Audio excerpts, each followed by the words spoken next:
It's been a while since I posted anything. In fact, I've recorded a bunch of videos, so hopefully I will stop being lazy and chop them up and upload them. But I am going to edit this one and upload this one today because it's important.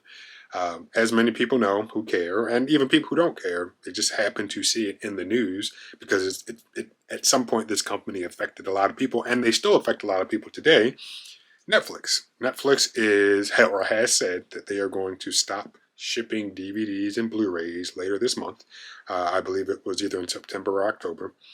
And even though most people are no longer using that portion of Netflix's service, there are still a lot of people that do.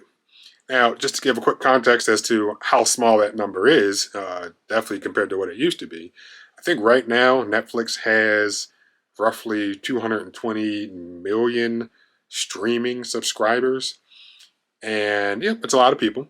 But in terms of revenue, on the DVD Blu-ray side, well, let's just say the mail-in side, Netflix only made, well, only, but Netflix made, I think, 180 or 160 million dollars either last year or the year before. So I had everything pulled up and I'm not looking at it right now, but just to give context, Netflix has more subscribers on the streaming side than it made in dollars on the mail-in side. So clearly that side of the business is not performing the way that it used to. And then, subsequently not performing the way that Netflix would want it to. So they're deciding to sunset it. Now, I will say right now, I am a customer, and for the past 2 months, I've actually had 3 different subscriptions, so that way I could get all the discount at a time that I wanted. It's something like that is really, really beneficial when you are going through seasons of TV shows, and I say that because on the website they have listed or posted only 3 tiers, so you can get 1 discount at a time, 2 or 3 discount at a time. And I said, well, I want more than that, so I'm going to start a second subscription. Then eventually I ended up starting a third subscription. I do now know and see that you can call them and have them add more to your number of allowed discounts. So if you want 4 discount at a time, 5, 6, 7, 8, or all the way up to 8 in one individual account, you can call and they will make that change for you.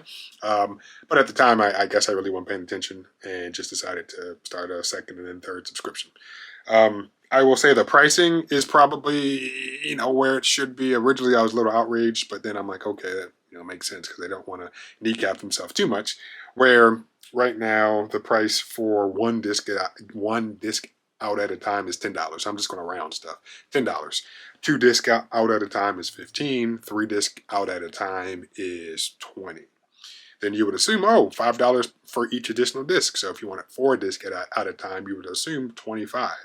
But that is not correct. To get 4 disc out at a time, it is 27. So it's like, okay, that's a little weird.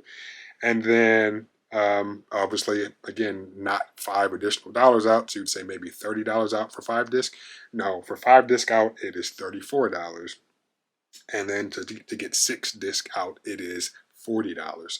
And that right there is kind of that equilibrium point where if you want 6 disc out, you're going to pay the same amount if you have one account that you get 6 disc out at a time, or if you have 2 accounts and you get 3 disc out at a time. And I'm sure they did that on purpose just to make it so that they're not losing money.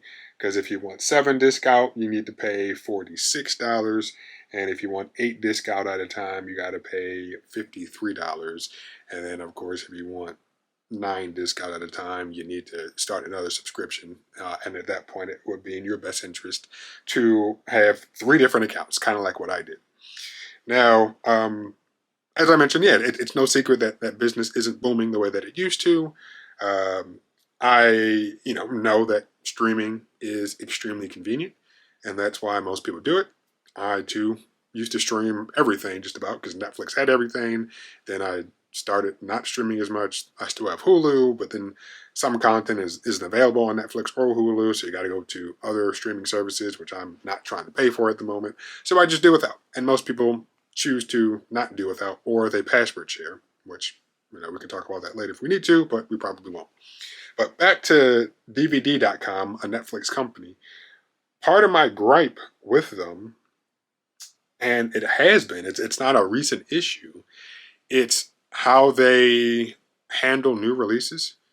And after talking with a customer service rep, just so I could get these prices, he informed me, which it's not a secret, but he really said, okay, yeah, like, yeah, Redbox still exists, and Redbox really focuses on new releases, which they do. And in fact, they get their new releases sooner than Netflix gets their new releases, which is weird how that works.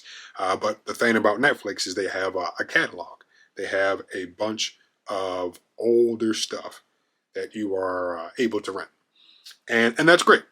But as I'm looking at my queue and I'm seeing, okay, right now in my queue, I have 19 discs in there. And most of them I just added because it's like, well, I'm just going to keep paying for a little while.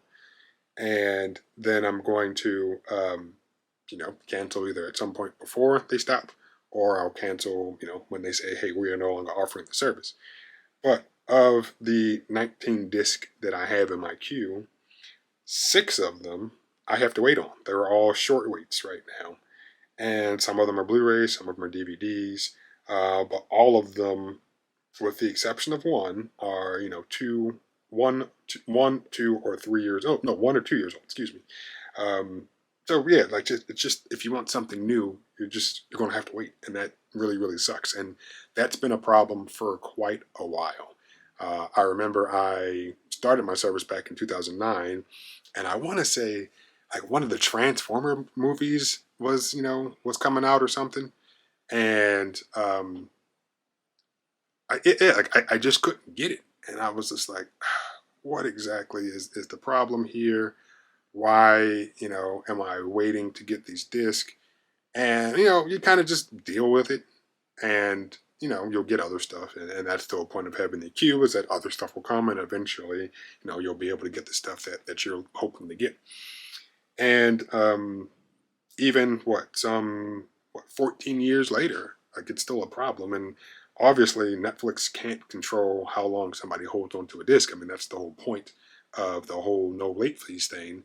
But sometimes I think, well, hey, maybe you need to get more disc in circulation. 15 years ago, yeah, that's something they probably would have been willing to do.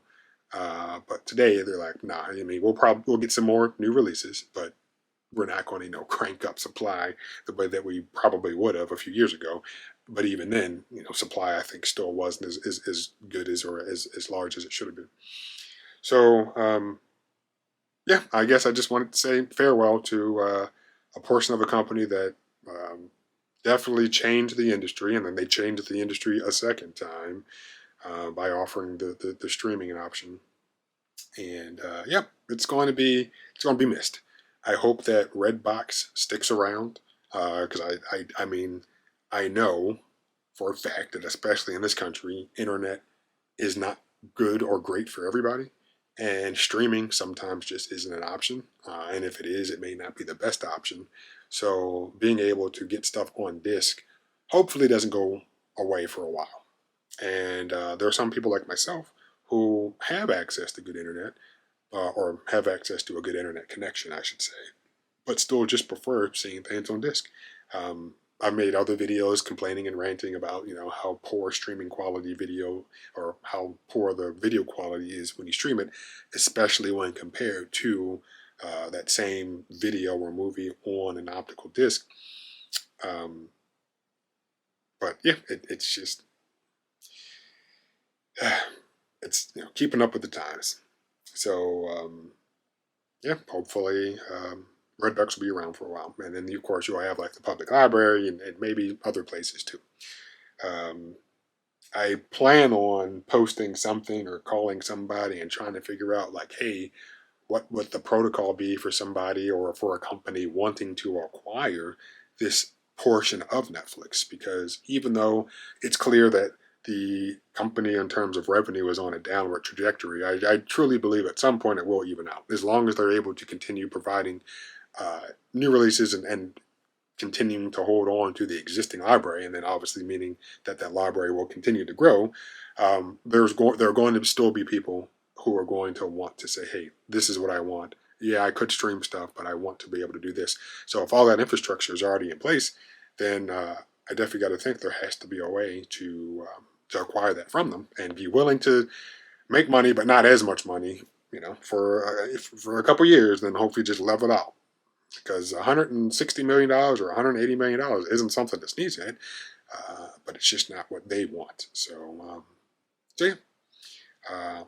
Yeah, if you've enjoyed Netflix at some point in time or still maybe do, yeah, please let me know.